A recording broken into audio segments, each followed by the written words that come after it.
بسم اللہ الرحمن الرحیم۔ سیاسی بیٹھک میں آج ہم گفتگو کریں گے کہ پاکستان میں کون سا نظام چل رہا ہے۔ ہمارے پاکستانی ہمیشہ یہی کہتے ہیں کہ ہم مغرب کی جمہوریت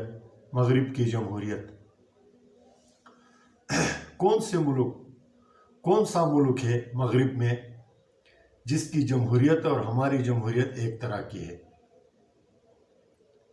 مغرب کے ممالک میں جس ملک نے برصغیر پر حکومت کی وہ برطانیہ ہے۔ برطانیہ میں پارلیمانی نظام حکومت ہے، صاف شفاف جمہوریت ہے۔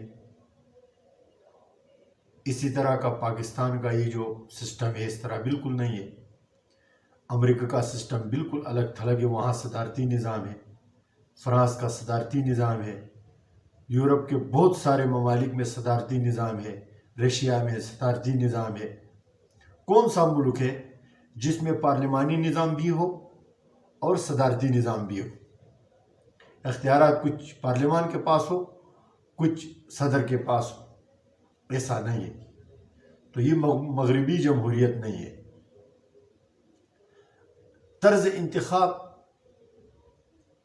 یہاں پاکستان میں الگ تھلگ ہے، انڈیا کا اس کے تھوڑے سے فرق کے ساتھ وہاں الگ تھلگ ہے، یورپ میں بالکل الگ تھلگ ہے۔ کون سا نظام ہے ہمارا؟ ہمارا نظام نہ یعنی کہتے تو مغربی جمہوریت، لیکن یہاں مغربی جمہوریت نہیں ہے، یہاں اپنے بنائی ہوئی ایک اختراعی جمہوریت ہے۔ کبھی نظریہ ضرورت آڑے آ جاتی، تو جب نظریہ ضرورت سامنے آ جاتی ہے تو اس سے ڈکٹیٹرشپ بھی جائز ہو جاتی ہے، اور کبھی اسٹیبلشمنٹ کا پریشر ہوتا ہے تو منتخب وزیر اعظم کو ہٹا کے پھینک دیتے ہیں۔ یہ ہمارا سسٹم، ہمارا عدالتی سسٹم، ہمارا پارلیمانی سسٹم، ہمارا صدارتی سسٹم، ہمارے جتنے بھی سسٹمز یہاں پر چلتے ہیں وہ سب ایک مرغولے ہیں، ایک ایسے مجموعے ہیں جو کسی بھی قانون کے تحت نہیں آتے۔ اب اس کو چلا کون رہا ہے؟ ہر محکمے کا سربراہ بس مطلق العنان بادشاہ ہے، جس کو بیوروکریسی کہا جاتا ہے۔ جب وہ جمع ہو جاتے ہیں اوپر، نہ تو ان کے سامنے وزیر اعظم کی کوئی حیثیت ہے، نہ ان کے سامنے وزیر اعلیٰ کی کوئی حیثیت ہے۔ مجھے یاد پڑتا ہے کہ سردار مہتاب خیبر پختونخوا کا وزیر اعلیٰ تھا، تو اس نے استعفیٰ دیا کچھ مہینوں کے بعد میں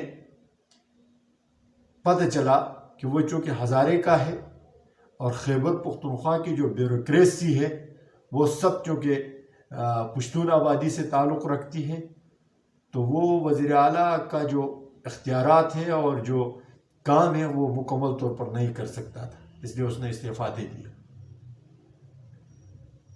تو یہ ہمارا سسٹم ہے، ہر محکمے کا سربراہ اپنے آپ میں بادشاہ ہے۔ جب یہ مل جاتے ہیں تو یہ پورے ملک کو چلا لیتے ہیں۔ اس طرح کے سسٹم کو مغربی جمہوریت کہنا یہ عقل میں آنے والی بات نہیں ہے۔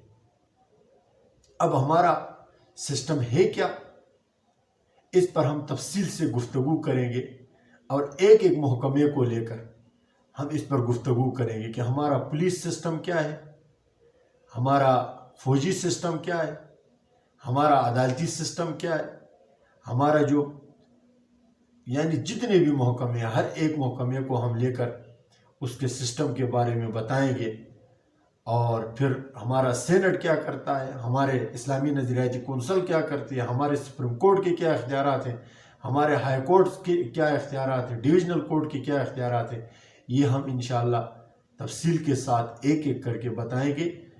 ہمارے ساتھ جڑے رہیے۔ السلام علیکم ورحمۃ اللہ وبرکاتہ۔